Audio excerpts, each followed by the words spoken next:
पुनरपि गुणकर्म पुनरपि गुणकर्म चतुर्विधम् इत्यत्र आरम्भणीयम्। सूर्यनारायणं वन्दे देवीं त्रिपुरसुन्दरी गुरून् अधिगतार्थांश्च निरन्तरम्। पुनरपि गुणकर्म चतुर्विधम् उत्पत्ति आप्ति विकृति संस्कृति भेदात् इति अस्ति। पश्यामः। उत्पत्तिरूपं गुणकर्म, आप्तिगुणकर्म, विकृति, एवं रीत्या चत्वारः प्रकाराः सन्ति। तत्र उत्पत्तिसंस्कारः यथा अग्नीन् आदधीत। गुणकर्म नाम अङ्गं, संस्कारजनकं कर्म गुणकर्म। इदं ह्यः अपि पठितं, तत् स्मर्तव्यम्। अर्थकर्म गुणकर्म इति द्विविधं। तत्र गुणकर्म चतुर्विधं। गुणकर्म उपयुक्तसंस्कारकम् उपयोक्ष्य इति प्रकारान्तरेण पुनः सः भेदः वर्णितः एतावत्पर्यन्तम्। इदानीम् अन्यविधः प्रकारः इदानीं जायते उत्पत्ति आप्ति विकृति संस्कृति भेदेन। अवगतं वा? एवं क्रमः अस्ति ग्रन्थे। किं किं कतिविधम् इति पुनः तद्विविधं द्विविधे प्रथमं पुनः चतुर्विधम् एवं रीत्या आगच्छति। उत्पत्ति आप्ति विकृति संस्कृति भेद। तत्र उत्पत्ति संस्कारः यथा अग्नीन् आदधीत इति। उत्पत्ति संस्कारः अग्नीन् आदधीत इति अस्ति। मन्त्रविशेषैः पश्यतु, आधानम् इति एकं कर्म। आधानम् इति कर्म अनुष्ठीयते चेत् अग्निः सिद्ध्यति। आधानेन किं भवति? अग्निसिद्धिर्भवति। तत्र मन्त्रविशेषैः संभारेषु निधापिताः अपि आहवनीयादयः उत्पद्यन्ते इति आहवनीयाद्युत्पत्तिहेतुभूतसंस्कारजनकत्वात् आधानस्य उत्पत्तिसंस्कारत्वं। शब्दः श्रूयते वा? एकवारं कन्फर्म् करोतु। श्रुतं वा? ओके, किमपि न। अत्र आहिताग्निः इति उच्यते खलु। आहिताग्निः नाम आधानं यस्य आधानसंस्कारः सम्पन्नः यजमानस्य, सः आहिताग्निः इति उच्यते। आधानं नाम किम्? कश्चन संस्कारविशेषः, तेन अग्निसिद्धिर्भवति। अनन्तरं तमेव अग्निम् अथवा तानेव अग्नीन् प्रतिदिनं रक्षन्ति, अग्निसंरक्षणं कुर्वन्ति। अनन्तरं वर्षे नित्ययागाः केचन भवन्ति। वसन्ते वसन्ते ज्योतिषाय चेत इति सोमयागः प्रतिवसन्तकाले क्रियते। पशुयागः कश्चन निरूढपशुबन्धः इति भवति। अग्निहोत्रं, दर्शपूर्णमासः। अत्र श्रीरुद्रस्य न्यासे वयं वदामः किल, अग्निहोत्रात्मने अङ्गुष्ठाभ्यां नमः, दर्शपूर्णमासात्मने तर्जनीभ्यां नमः इति। अग्निहोत्र दर्शपूर्णमास चातुर्मास्य, अनन्तरं निरूढपशुबन्धात्मने निरूढपशुबन्धः ज्योतिष्ठोमः। एते पञ्चयागाः नित्ययागाः भवन्ति। अतः नित्यकर्मस्वरूपेण परमेश्वरः वर्तते इति सम्प्रदायः। अत एव अग्निहोत्रस्वरूपी परमेश्वरः तस्मै नमः इति अङ्गुष्ठाभ्यां करन्यासे वयं वदामः। एवम् अङ्गन्यासेपि अग्निहोत्रात्मने हृदयाय नमः। अग्निहोत्रस्वरूपी परमेश्वरः हृदये अस्ति, तस्मै नमः। दर्शपूर्णमासस्वरूपी इति अग्निहोत्र दर्शपूर्णमास चातुर्मास्य निरूढपशुबन्ध ज्योतिष्ठोम इति पञ्चयागाः। एते सर्वे श्रौतकर्माणः। कर्माणः इति वक्तव्यं, श्रौतयागविशेषः, श्रौतयागाः कर्माणि इति वक्तव्यम्। एतानि सर्वाण्यपि श्रौतकर्माणि। अवगतं वा? इमानि श्रौतकर्माणि अनुष्ठातुम् अग्निसिद्धिर्भवेत्। इमानि श्रौतकर्माणि अनुष्ठातुं यजमानस्य अग्निसिद्धिर्भवेत्। अग्निसिद्ध्यर्थं यत् अङ्गं क्रियते तदेव आधानम् इति संस्कारः। स एव उत्पत्तिसंस्कारस्य उदाहरणरूपेण अत्र आगतः। अवगतं वा? वेगेन वदामि वा? यत्र नावगतं तत्र शृण्वन्तु, पृच्छन्तु। इदं रेकार्डिङ्ग् चलति इत्यादि सङ्कोचः मास्तु। तथा च किम् अस्ति वक्तव्यम् इत्युक्तौ, अग्निसिद्ध्यर्थं कश्चन यः संस्कारः क्रियते, अग्निसिद्धिर्नाम आहवनीयाग्निः, गार्हपत्याग्निः, दक्षिणाग्निः इति त्रयः अग्नयः। त्रयाणामपि अग्नीनां सिद्धिरपेक्षिता। तत्र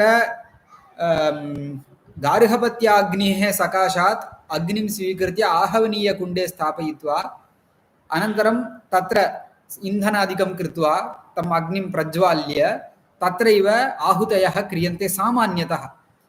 काश्चन आहुतयः गार्हपत्याग्नौ अपि भवन्ति, अन्वाहार्यपचनः इति दक्षिणाग्नेः नाम तत्र पाकादिकं प्रचलति एवं रीत्या बहु अस्ति अग्निसंरक्षणं तावत् पश्चिमदिशि भवति ततः अग्निप्रणयनम् अग्निं स्वीकृत्य आहवनीयकुण्डे स्थाप्यते चेत् सः आहवनीय अग्निर्भवति तत्र होमादिकं सर्वं प्रचलति एवं रीत्या अस्ति प्रतिदिनं दीक्षिताः अग्निहोत्रकर्म एवमेव आचरन्ति त्रयः अग्नयः भवन्ति अवगतं वा अस्तु इदानीं त्रयाणामपि अग्नीनाम् आहवनीयत्वं गार्हपत्यत्वं दक्षिणाग्नित्वम् इत्यादि धर्माः कथं सिद्धाः भवन्ति अस्माभिः द्रष्टुं न शक्यन्ते अस्माभिः सामान्यतः अत्र उत्पादितः अग्निः एवम् आहवनीय अग्नेः भेदः चक्षुषा द्रष्टुं न शक्यते अवगतं किल तद् द्रष्टुं न शक्यते कथम् आहवनीयसिद्धिर्भवति इति चेत् आहवनीयत्व नाम मन्त्रविशेषैः तदर्थम् इदम् उच्यते पश्यतु मन्त्रविशेषैः संभारेषु संभार नाम वेदिः तत् स्थलम् इत्यादिकं पात्राणि एवं सर्वं भवति संभार इति शब्देन उच्यते तत्र निधापिताः निधापिता नाम स्थापिताः इत्यर्थः निधाय हृदि विश्वेशम् इति उच्यते खलु विश्वेशं हृदि स्थापयित्वा इत्युक्ते ध्यात्वा अत्र तु स्थापनमर्थः निधापिताः अपि आहवनीयादयः आहवनीया इत्यादयः अग्नयः उत्पद्यन्ते उत्पद्यन्ते नाम मन्त्रपूर्वकस्थापनेन आहवनीयत्वम् इति कश्चन धर्मः यः अस्माभिः चक्षुषा द्रष्टुं न शक्यते सः शक्तिविशेषः अत्र विद्यमानः अग्निः कुण्डे विद्यमानः अग्निश्च समानो वा तथा न अत्र विद्यमान अग्निं सामान्यकार्येषु उपयोगं कुर्मः किन्तु कुण्डे विद्यमानम् अग्निं वयं तथा न कुर्मः यद् विहितकर्म अनुष्ठातुमेव सः अग्निर्भवति आहुत्यादि एव दीयते न तु अन्यकार्यं क्रियते तत्र तथा च कश्चन संस्कारविशेषः आहवनीयत्वम् इत्यादि रूपः तत्र उत्पद्यते अतः अयम् आधानम् इति कर्मविशेषः यः वर्तते सः उत्पत्तिसंस्कारः इति मन्त्रविशेषैः संभारेषु निधापिताः अपि आहवनीयादयः उत्पद्यन्ते इति आहवनीयादि उत्पत्तिहेतुभूत संस्कारजनकत्वात् आहवनीयाद्युत्पत्तिहेतुभूतः ये संस्काराः तज्जनकत्वात् आधानकर्म आधानमिति यः प्रयोगः वर्तते सः उत्पत्तिसंस्कारः इति उच्यते अवगतं वा एकम्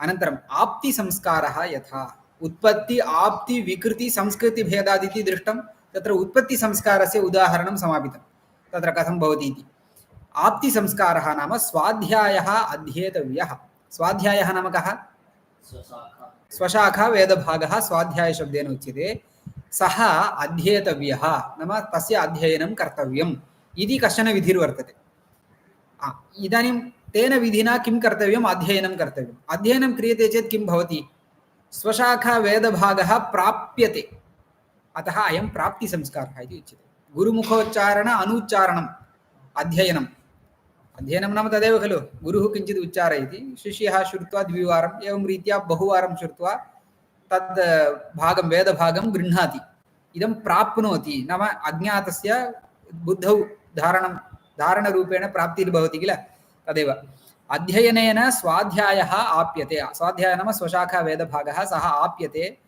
इति आप्तिसंस्कारः अयम् अनन्तरं विकृतिः विकृतिसंस्कारो यथा व्रीहीन् अवहन्ति इति विकृतिसंस्कारस्य उदाहरणं तत्र किं विकारः जायते व्रीहिगतवैतुष्यरूपविकृतिजनकत्वात् विकारः नाम किं पूर्वं यावद् यथा आसीत् तथा न अन्यरूपेण जायते रूपभेदं स्वीकरोति विकारं प्राप्नोति इति लोके अपि अयं शब्दप्रयोगः प्रसिद्धः पूर्वरूपं त्यक्त्वा रूपान्तरप्राप्तिः विकारः इति उच्यते प्रकृतिः विकृतिः इति उच्यते खलु प्रकृतिः वास्तविकं रूपं किञ्चित् विकृतिः जायते एवं रीत्या भवति किल व्रीहीन् अवहन्ति इत्युक्तौ अवहननं क्रियते चेत् किं जायते तुषविमोकः जायते स एव विकारः पूर्वं तुषेण सह धान्यमासीत् इदानीं तुषरहितं धान्यं सम्पद्यते इति विकारो जायते अतः इदं विकृतिसंस्कारस्य उदाहरणम्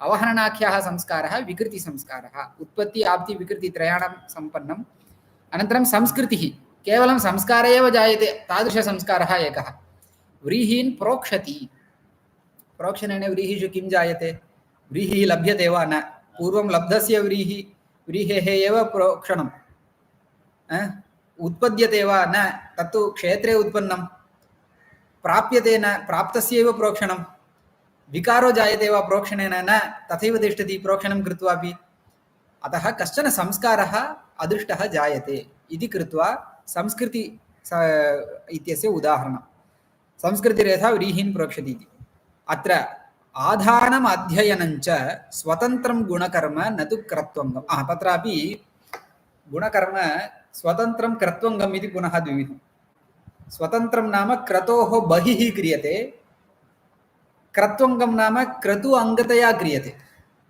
कश्चन यागः तदङ्गतया पश्यतु व्रीहीन् अवहन्ति व्रीहीन् प्रोक्षति इत्यादि पाकार्थम् अथवा प्रतिदिनं यः व्रीहिः उपयुज्यते अस्माभिः तदर्थं तत्र प्रोक्षण अवहरणादिकं क्रियते न क्रियते अवहरणं कर्तुं शक्यते अवहरणमपि कदाचित् कर्तुं शक्यते अथवा मिशिन् मध्ये तुषविमोकः सम्पाद्यते बहु क्रियते किन्तु प्रोक्षणादिकं तु न क्रियते अतः क्रतु अङ्गतया पुरोडाशयागः यत्र वर्तते तस्य पुरोडाशस्य मूलद्रव्यं यत्र व्रीहिः तादृशव्रीहि उद्देशेनैव अवहरणं प्रोक्षणं विहितम् अतः इदं सर्वं क्रत्वङ्गं किन्तु आधानम् अध्ययनं क्रतुमध्ये न क्रियते क्रतोः उपकारः जायते अध्ययनेन आधानेन च अध्ययनं कृत्वा अनुष्ठानं क्रियते चेत् ज्ञानं भवति इदमिदं वेदे उक्तमस्ति अतः तत् करोमि इति ज्ञानं भवति आधानमपि एवमेव आधानम् अग्निः सिद्धः इदानीं सिद्धेन अग्निना एतद्यागं करोमि तद्यागं करोमि इति रीत्या क्रतोः मध्ये आधानं न क्रियते आधानं तु सामान्यतः क्रियते प्रतिदिनम् अग्निसंरक्षणं क्रियते क्रतोः कालः आगतश्चेत् क्रतौ उपयुज्यते अध्ययनं सामान्यतः उपनयनानन्तरं क्रियते क्रतुमध्ये तु न क्रियते उपनयनानन्तरं किञ्चित् 5 वर्षं वा यावत् कालं स्वीकृत्य अध्ययनं क्रियते तस्य अध्ययनस्य क्रतौ उपयोगो जायते अतः आधानम् अध्ययनम् इदं द्वयमपि स्वतन्त्रं गुणकर्म न तु क्रत्वङ्गं प्रोक्षणादिकं सर्वं क्रत्वङ्गं गुणकर्म इति ध्येयम् अनन्तरम् अर्थकर्म त्रिविधं गुणकर्मविषये उक्तम् अर्थकर्म त्रिविधं नित्य नैमित्तिक काम्य भेदात् भवन्तः जानन्ति अत्र सोमशेखर महोदयाः बहु पाठितवन्तः किल नित्य नैमित्तिक ट्रैलर् मध्ये मयापि दृष्टं तदेव तत्र तैः महोदयैः यदुक्तं तदेव अत्र शास्त्रे उक्तम् अत्र उक्तमेव ते स्वीकृत्य अन्यस्मिन् शास्त्रे अनूदितं तद् वदन्ति अर्थकर्म त्रिविधं नित्य नैमित्तिक काम्य भेदात् तच्च तत्र यावज्जीवम् अग्निहोत्रं जुहोति सायं जुहोति प्रातर्जुहोति इति जीवता पुरुषेण सायं प्रातः कालयोः नियमेन कर्तव्यतया अवगमात् अवगतम् अग्निहोत्रादिकं नित्यम् अग्निहोत्रं जुहोति इति उत्पत्तिवाक्येन अग्निहोत्रहोमः प्राप्तः यावज्जीवम् अग्निहोत्रं जुहोति इति अन्येन वचनेन जीवनपर्यन्तम् अग्निहोत्रकर्म कर्तव्यम् इति अन्येन वचनेन ज्ञायते जीवनपर्यन्तं कर्तव्यं चेत् रात्रौ अपि कर्तव्यं वा स्नानकाले किं करिष्यति भोजनकाले इति तदर्थं सायं जुहोति प्रातर्जुहोति इति सायं प्रातः कालयोः कर्तव्यता अनन्तरं बोधिता तेन किं प्रतिदिनं जीवनपर्यन्तं सायं प्रातः कालः आगतश्चेत् अग्निहोत्रं कर्तव्यम् इति अर्थः अवगम्यते त्रिभिः वचनैः मिलित्वा एकः अर्थः बुध्यते किल इदं नित्यम् इति उच्यते नित्यं प्रतिदिनम् एवं क्रियते जीवता पुरुषेण सायं प्रातः कालयोः नियमेन कर्तव्यतया अवगमात् नियमेन कर्तव्यतया यद् अवबुध्यते तद् नित्यम् अतः नियमेन कर्तव्यमेव नित्यम् इति उच्यते अनन्तरं नैमित्तिकम् अग्नये पथि कृते पुरोडाशमष्टाकपालनिर्वपति इति अस्ति निर्वपेत् योदर्शपूर्णमासयाजी सन्नमा एवं रीत्या गच्छति वेदे पथिकृते अग्नये पथिकृद अग्निः देवता अग्नेः एव बहु विशेषणेन देवता भिद्यते अग्नेः सृष्टकृते अग्नये सृष्टकृते इदं मम इति वदामः सृष्टकृत अग्निः देवता चेत् केवलम् अग्ने इदं न वक्तव्यम् अतः सृष्टकृत अग्निः तत्र देवता एवं रीत्या अग्नये पवमानाय एवं रीत्या बहवः अग्नयः भवन्ति अत्र पथिकृत अग्निः देवता अस्य यागस्य कस्य पथिकृद्यागस्य अत्र दर्शपूर्णमास अतिपत्तिनिमित्तक पथिकृदिष्ट्यादिकं नैमित्तिकं पश्यतु यो दर्शपूर्णमासयाजी सन् कश्चन यजमानः दर्शपूर्णमासयाजी किन्तु अमावास्याकाले तेन दर्शेष्टिः कर्तुं न शक्तमासीत्। कश्चन ज्वरः अस्वास्थ्यं वा किमपि भवेत्, प्रयाणं वा किमपि जातम्, एवं पौर्णमासेष्टिः अशौचं किमपि आगतं चेत् सः कर्तुं न शक्नोति किल। तर्हि अमावास्या पौर्णमास्याम् अतिपत्तिः जाता। अतिपत्तिः नाम कर्मत्यागः, कर्तव्यस्य कर्मणः त्यागः अतिपत्तिः इति उच्यते। तर्हि दर्शपूर्णमास अतिपत्तिनिमित्तं सञ्जातं चेत् प्रायश्चित्तरूपेण पथिकृदिष्टिः क्रियते। तत् नैमित्तिकं, निमित्तम् आगतं चेत् नैमित्तिकं कर्तव्यं। ग्रहण उपरागे स्नायात्, ग्रहणकालः निमित्तं, स्नानं नैमित्तिकम्, एवं रीत्या अस्ति। पथिकृदिष्ट्यादिकं नैमित्तिकं। नैमित्तिकयोः काम्यस्य उदाहरणं न जातं वा? नित्यनैमित्तिककाम्यभेदादिति अग्रे आगमिष्यति। काम्यं नाम कामनार्थं क्रियते तत् काम्यकर्म। पुत्रकामेष्टिः दशरथेन क्रियते, पशुकामेष्टिः, एवं रीत्या बह्व्यः इष्टयः भवन्ति। राजा राजसूयेन, युधिष्ठिरः राजसूयं कृतवान् किल, तत्र फलं चक्रवर्तित्वं, स्वराज्यकामः याजयेदिति अस्ति। अश्वमेधे तत् प्रायश्चित्तं, पापनिवृत्तिः भवति। एवं रीत्या बह्व्यः इष्टयः अथवा बहवः यागाः च भवन्ति। नित्यनैमित्तिकयोः विषये किञ्चित् उच्यते। अकरणे प्रत्यवाय एव। नित्यनैमित्तिकं न क्रियते चेत् प्रत्यवायः पापम्। अकरणे प्रत्यवाय एव, कृते फलं नास्ति। कृतं चेत् किं फलम् इति न प्रष्टव्यं। सन्ध्यावन्दनवत्, सन्ध्यावन्दनमपि नित्यमेव कृतं, कृते फलं नास्ति इति केचित्, केचन एवं वदन्ति। अन्ये तु दुरितनिवृत्तिः फलं। दुरितनिवृत्तिः नाम पापनाशः, दुरितं पापं, दुरितक्षयः, तत् फलमस्ति कर्मणां। नित्यनैमित्तिकैरेव कुर्वाणो दुरितक्षयमिति धर्मशास्त्रमस्ति वचनं। तेन ज्ञायते नित्यनैमित्तिकयोः अपि फलमस्ति। किमिति? दुरितक्षयः, पापनाशः फलमस्ति इति अन्ये वदन्ति। इत्यादि वाक्यैः प्रत्यवायनिवृत्तेः फलत्वेन श्रूयमाणत्वात्, फलत्वेन तत् श्रूयते। न चैवं शङ्का, तयोरपि काम्यत्वापत्तिः। नित्यनैमित्तिकयोरपि फलमस्ति चेत् काम्यत्वम् आगच्छति किल। फलमस्ति चेत् तत् फलार्थम् अनुष्ठीयते, तर्हि काम्यं। फलार्थं यद् अनुष्ठीयते तत् काम्यं, तर्हि नित्यनैमित्तिकयोः अपि काम्यत्वम् इति न च वाच्यं, तथा न वक्तव्यं। कुतः? फलकामनापूर्वकम् अनुष्ठानाभावात्। इत्युक्तौ दुरितक्षयार्थम् अहम् अनुतिष्ठामि इति न अनुतिष्ठन्ति। वेदे उक्तं प्रतिदिनं कर्तव्यमिति, अतः अहम् अनुष्ठानं करोमि इत्येव सर्वे कुर्वन्ति। अतः फलकामनापूर्वक अनुष्ठानं नास्ति। फलं तु जायते किन्तु फलार्थं न अनुष्ठीयते इति यत् उक्तवन्तः। कश्चन फलार्थमेव अनुतिष्ठति इति चिन्तयामः, तदर्थं तद्विषये किं कुर्मः? सः पापनिवृत्त्यर्थमेव अनुष्ठानं करोति इति यदा भवति तदानीम् अयं शब्दः अपि श्रूयते वा पश्यतु कदाचित्। तदर्थम् अन्यदुच्यते। तद्विधिवाक्ये एकं क्षणं,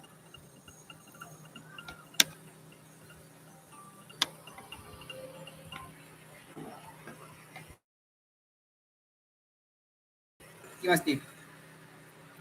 तत्तद्विधिवाक्ये किमस्ति? न चैवं फलकामनापूर्वक अनुष्ठानाभावात्। तत्तद्विधिवाक्ये इदम् एकं वक्तुं शक्यते। काम्यकर्मणां तत् पुनः आगच्छति वा? फोन् नास्ति किल? काम्यकर्मणां तत्तद्विधिवाक्ये किं लभ्यते इति अस्ति, किन्तु नित्यकर्मणाम् अस्य अनुष्ठानेन पापनिवृत्तिर्भवति इति वचनं नास्ति। तद् अन्येन वचनेन ज्ञातं। नित्यनैमित्तिकैरेव कुर्वाणो दुरितक्षयमिति वचनेन ज्ञातम्। अतः तत्तद्विधिवाक्ये फलकाममुद्दिश्य तदर्थफलसाधनत्वेन विधानाभावाच्च काम्यत्व अनुपपत्तेः इति। इदानीं काम्यकर्मणः त्रैविध्यम् अग्रे आरब्धं भवति। तद्विषये वयं श्वः पठामः। प्रिन्सिपल् महोदय आह्वयन्ति। सूर्यनारायणं वन्दे देवीं त्रिपुरसुन्दरीं, गुरून् अधिगतार्थांश्च निरन्तरम्